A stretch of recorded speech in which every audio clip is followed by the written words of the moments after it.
Hi ನಮಸ್ತೆ. Almost ಗಂಟೆ 3:30 ಆಯಿತು. ಬೆಳಗಿನ ಜಾವ ಮಲ್ಕಲಿಲ್ಲ ನಾನು, ಬಿಕಾಸ್ ಯೂಟ್ಯೂಬ್ಗೆ ಒಂದು ವಿಡಿಯೋ ಅಪ್ಲೋಡ್ ಮಾಡ್ತಾ ಇದ್ದೆ. ಅದೆಂತಪ್ಪ ಅಂದರೆ ಕೊತ್ತಲವಾಡಿ ಮೂವಿಲಿ ನಾವು ಆ್ಯಕ್ಟಿಂಗ್ ಮಾಡಿದ್ದು.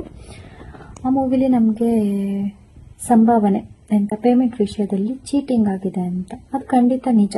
ನಾನು ₹1 ಸಿಗಲಿಲ್ಲ ಅಂತ ನಾನು ಎಲ್ಲೂ ಹೇಳಲೇ ಇಲ್ಲ. ನಮ್ಮಮ್ಮ ಮಾತಾಡಿದ್ದು ಕಾಲ್ ರೆಕಾರ್ಡ್ ಲೀಕ್ ಆಗಿದೆ, ಅದು ಇವಾಗಲ್ಲ, ನನಗೆ ಪೇಮೆಂಟ್ ಸಿಗದೇ ಇರೋ ಟೈಮಲ್ಲಿ ರೆಕಾರ್ಡ್ ಮಾಡಿರೋದು. ಬಟ್ ಈ ಟೈಮಲ್ಲಿ ಯಾರು ಲೀಕ್ ಮಾಡಿದ್ದಾರೆ ನಂಗೆ ಗೊತ್ತಿಲ್ಲ. ಸಿಗಲೇ ಇಲ್ಲ ಅಂತ ನಾನು ಎಲ್ಲೂ ಹೇಳಿಲ್ಲ. ಅದ್ರ ಬಗ್ಗೆ ನಾನೆಲ್ಲ ಕ್ಲಾರಿಟಿ ವಿಡಿಯೋನ ನಾನು ನನ್ನ ಯೂಟ್ಯೂಬ್ ಚಾನಲಲ್ಲಿ ಹಾಕಿರ್ತೇನೆ. ಸ್ವರ್ಣಾಸ್ ಡೈರೀಸ್ ಅಂತ ನನ್ನ ಯೂಟ್ಯೂಬ್ ಚಾನಲ್. ಹಾಗೆ ಅದಕ್ಕೆ ಇಲ್ಲಿ ಕೆಳಗಡೆ ಲಿಂಕ್ ಕೂಡ ಕೊಟ್ಟಿರ್ತೇನೆ, ಹೋಗಿ ನೋಡಿ ಒಂದ್ಸಲ ಕ್ಲಾರಿಟಿ ವಿಡಿಯೋನ, ಓಕೆನಾ?